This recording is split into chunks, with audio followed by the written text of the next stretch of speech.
Well, 8 Mile is like where I grew up on the borderline of Detroit. It's the boundary line, I guess, almost the color line, what separates the city from the suburbs, from white from black. And, I grew up on it, and I grew up on both sides of the fence, and that's basically what the movie is about. It's about this guy who's in the same struggle, in the same predicament, keeps bouncing back and forth from place to place or whatever, and just trying to make it, and going through the whole, the whole white black thing, the whole poor thing, the whole, you got to see the story. Like there's a lot of similarities between me and this guy. There's some that's not exactly. Maybe Marshall would have handled this situation a little bit different, and there's some that, M would have did that. No, he wouldn't have did that. And there's some things that are different.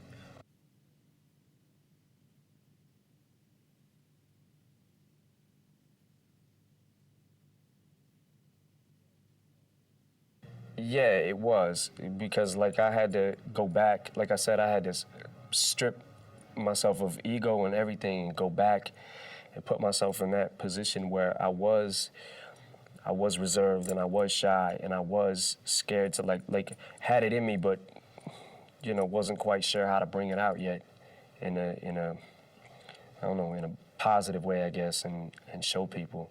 Like I really felt like I wanted people to hear me so bad, and I wanted to do my shit, but it was like, them jitters and them, I'm scared, I'm not scared, that whole struggle and everything, especially early on for me, which I loved being stuff like that. Once I got a mic, I was cool, but it was that prompted me to do it and get up there and not be scared to grab that and just rock. But once I got it in my hand, that whole thing.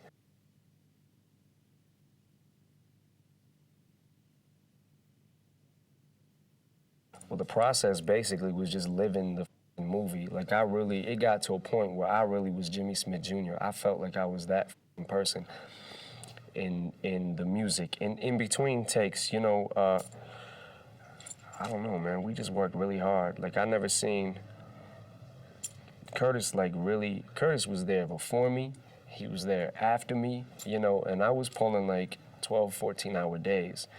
12-hour days at a minimum, like 6 days a week, so I couldn't help but feel like I was this person, getting into the clothes every day, and the whole, going through all the motions and everything. And that's why I said most of the music that I recorded, we had a music trailer set, and during downtime was writing and recording and stuff. Most of that music was recorded for the soundtrack, because that's what I really felt at the time, so.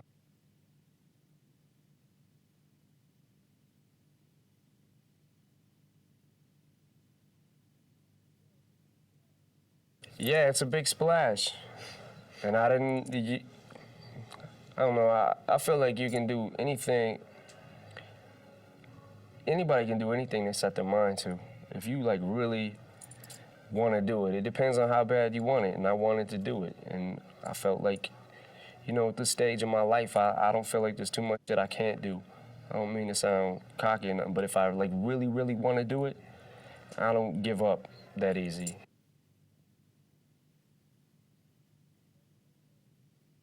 Well, at first, when the idea was brought to me, I couldn't give it like 100% concentration. I was doing so much other shit, like the Marshall Mathers LP. I was recording that, and it was in the process of that, and then touring and doing the D12 record, and I couldn't. Once I gave it my full concentration, and I knew that I could give it 100%, then that's when I decided, that's when I jumped into it and was like, okay, I'm gonna do it.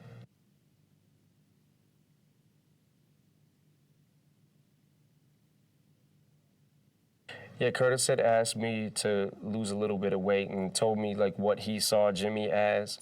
And, I lost a good 15 pounds for that movie. And like really went on a strict diet and really was, exercising and doing my thing, in that way. I just, and the hair, grew my hair back, the natural color and everything, and, just didn't want to look like Eminem. The movie takes place pre, Eminem BC.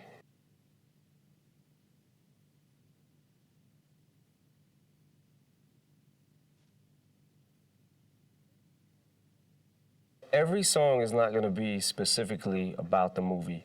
It's going to be like I'm trying to, I don't know, spice it up a little bit. It's going to be, the soundtrack is going to be, movie / Shady Records showcase to show you what's coming. Basically a showcase of letting you know what is about to happen or whatever with the label and stuff. So it's like, a mixture of that. Some of the songs are about the movie. Some of the songs don't have anything to do with the movie. But it's still, the movie is about hip hop. So in that aspect, the soundtrack is hip hop. So.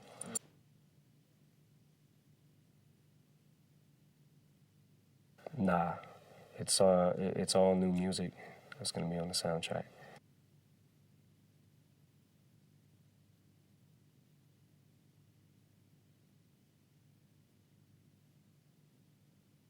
It was a lot of work, but luckily the film was shot in Detroit, so Haley could come to the set, see me. I went home every single night, see Haley at night, then get up. She'd come to the set a lot. She's seen a lot of scenes and stuff like that. But, like I said, I stayed recording. I don't ever stop recording. I'm always doing that, so. But in hindsight, looking back on it, yeah, it was tough. It was a lot of work, but I'm glad I hope it pays off.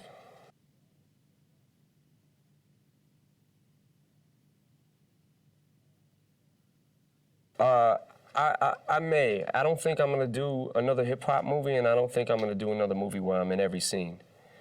If I do another hip hop movie, I don't want it to be exploiting me as a rapper and just being used for that. I want to be recognized for my acting skills or whatever, if I have any. So yeah, I may do it, but not that grueling of a schedule.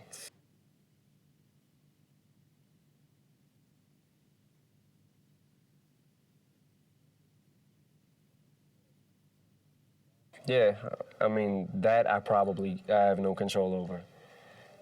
People will probably, like I said, see things that, him wouldn't have did that, or he would have did that, certain situations, the way that they reacted to and things like that.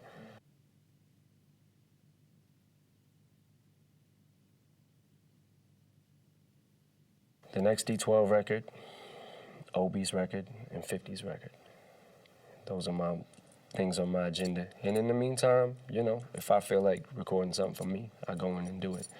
But just constantly making music.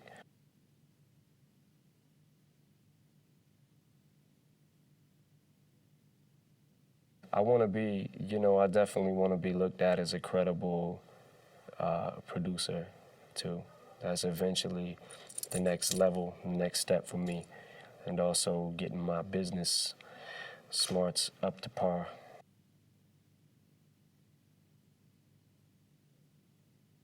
Yeah, I'm learning to be.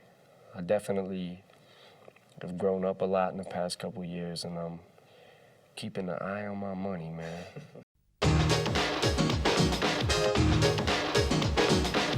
This is the Music Factory.